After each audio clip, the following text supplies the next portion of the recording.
Empat menteri datang memberikan keterangan dalam sidang sengketa pemilu di Mahkamah Konstitusi terkait kebijakan penyaluran bantuan sosial oleh pemerintah.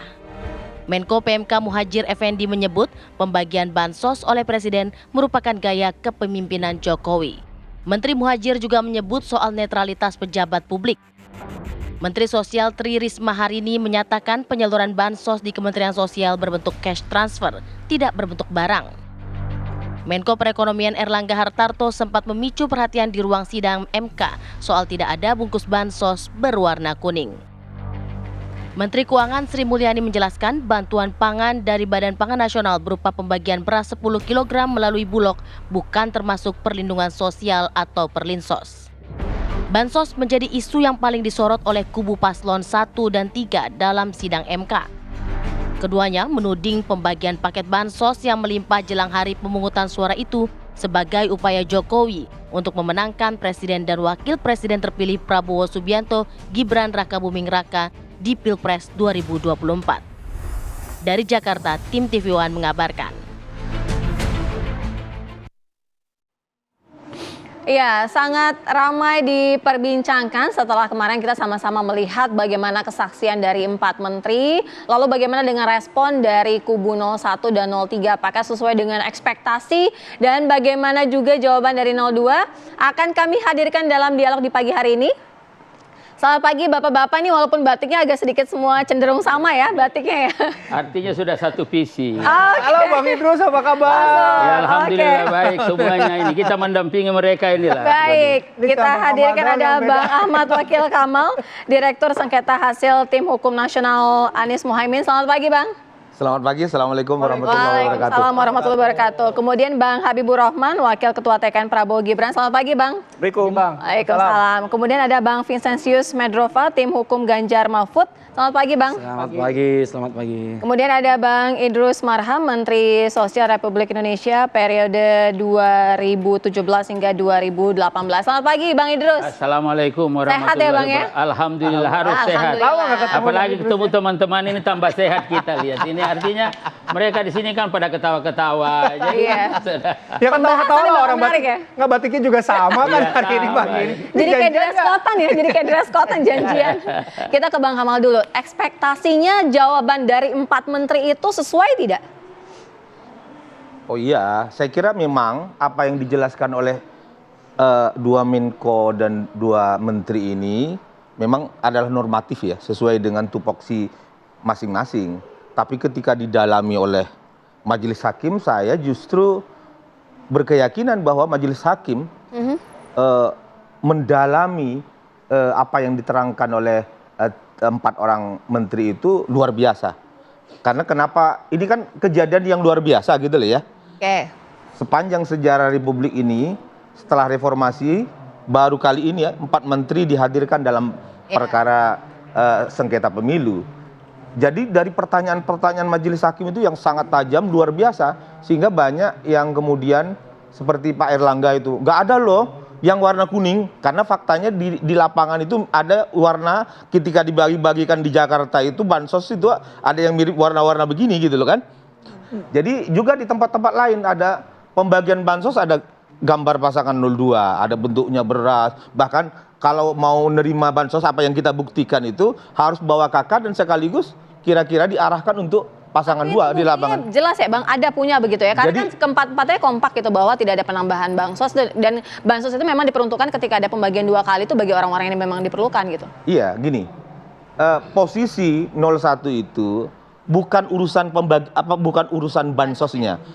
Bahkan kalau perlu bansos harus ditambah pada rakyat Indonesia yang sangat membutuhkan. Tapi bagaimana bansos ini dibagikan dengan cara dipolitisasi, di branding, dicitrakan bahwa ini dari Pak Jokowi, anaknya Pak Jokowi mencalonkan diri, kira-kira gitulah di lapangan. Ini kan dalil permohonan pemohon itu bukan hanya bansos, tapi adalah diantaranya itu adalah pencalonan pasangan nomor 2 itu yang secara hukum dan konstitusi adalah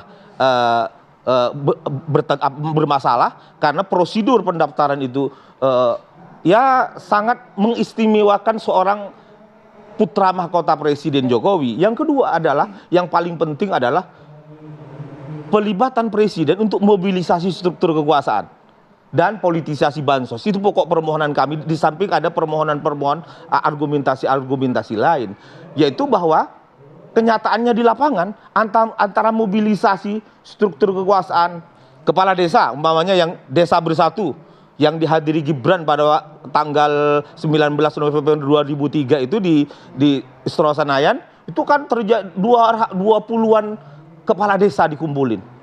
Apa yang pembagian bansos itu kan ada di desa-desa.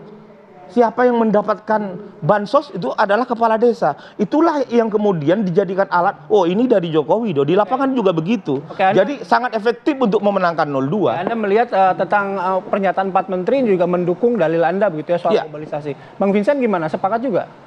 Ya tentu kalau diperkenankan sebetulnya kita bertanya, pihak pemohon mungkin jauh lebih puas kita mendapatkan informasi. Meskipun dengan demikian kita banyak mendapatkan informasi, poin-poin yang bisa menguatkan dalil kita.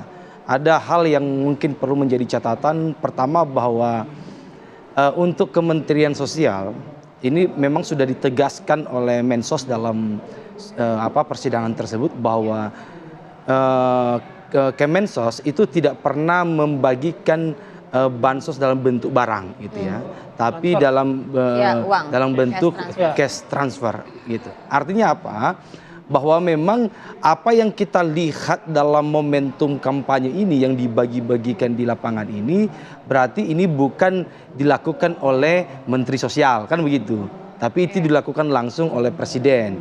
Nah, yang kedua, oleh Menteri Keuangan menegaskan bahwa apa yang dibagikan oleh Presiden Jokowi kepada masyarakat pada momentum-momentum krusial kampanye itu bukan juga dari dana perlindungan sosial gitu. Nah, ini memang satu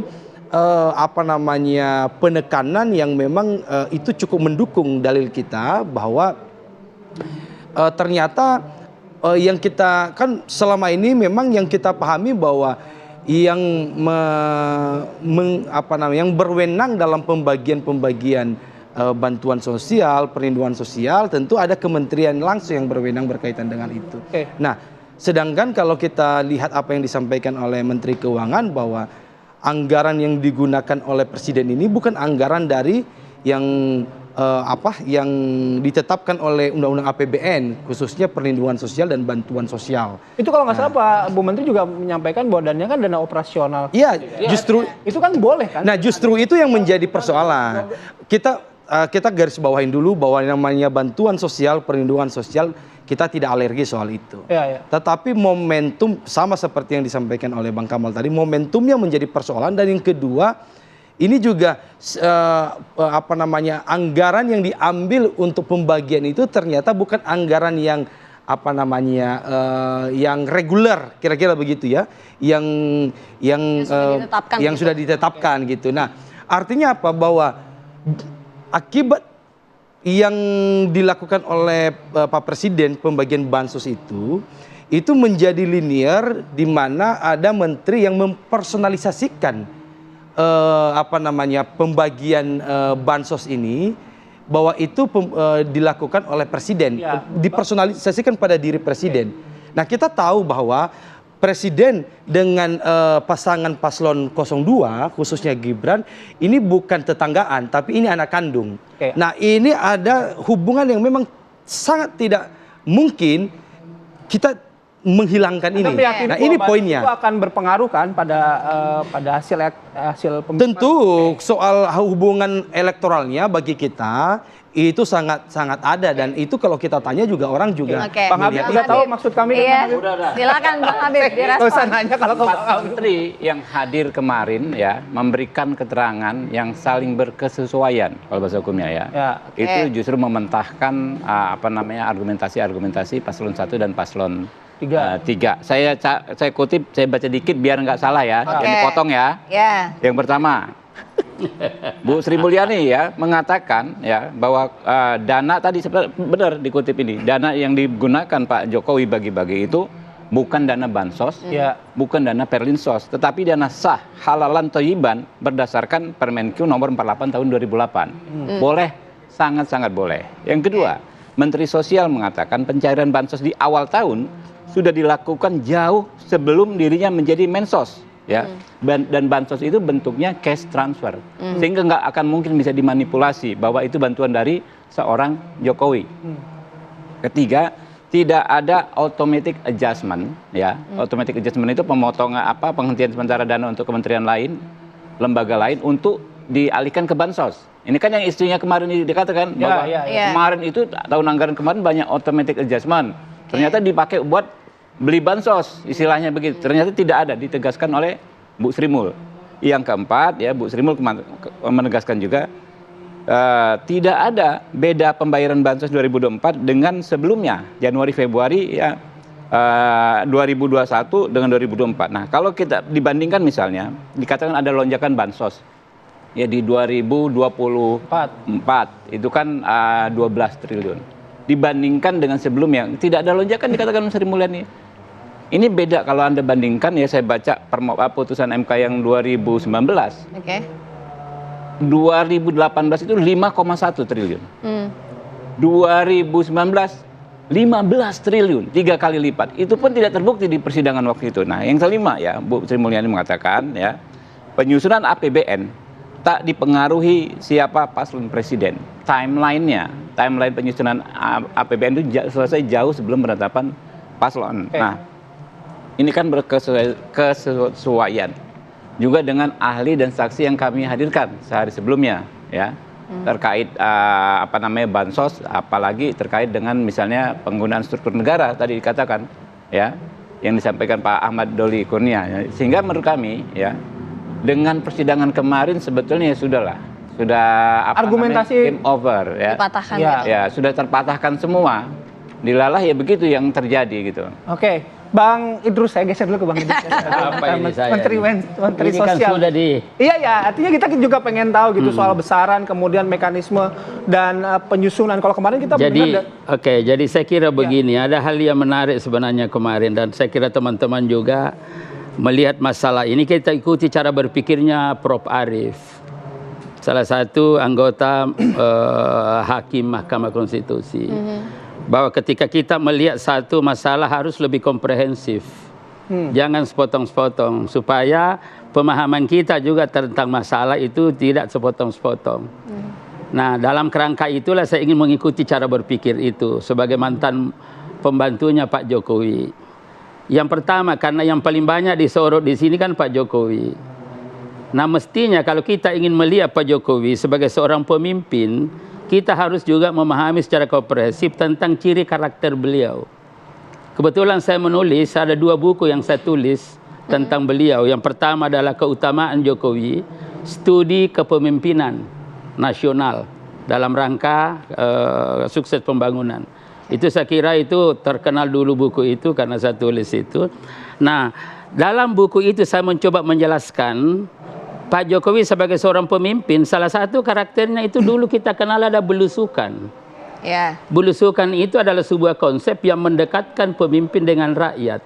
Artinya memang karakternya Jokowi ini dekat dengan rakyat. Jadi kalau mau dipisahkan dengan rakyat, mati dia.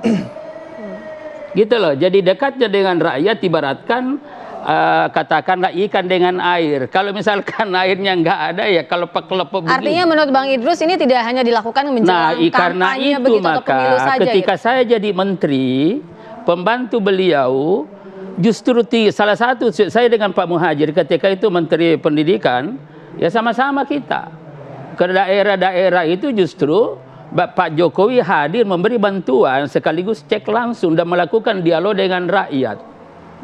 Jadi artinya adalah karena memang belusukan beliau dan salah satu instrumen kedekatan dengan rakyat adalah program, dan program yang paling dekat dengan rakyat itu adalah bantuan sosial. Ya, ini yang menjadi kesalahan, sehingga yang salah adalah ketika ini dihentikan secara serta-merta di satu sisi, dan di sisi lain kondisi rakyat justru membutuhkan. Nah, ini justru tanda tanya. Apakah misalkan ketika mau pemilu tiba-tiba harus dihentikan hanya sekedar apa? Nah ini saya kira pertanyaan-pertanyaan dasar. Artinya karena kebiasaan Pak Jokowi yang belusukan, jadi apa yang dilakukan Pak Jokowi kan saya kira kita lihat semua kan, jadi bagi-bagi misalkan jalan lalu ada kaos, ada apa dan lain-lain sebagainya. Lah ya pokoknya itulah artinya ciri karakter yang tidak bisa kita mengatakan melihat seseorang itu mengeneralisasi harus sama, tidak bisa. Bang, kita ngobrol ini satu ya. Satu, yang kedua nanti ya. Oke, kita break dulu ya. Kami akan kembali sesaat lagi.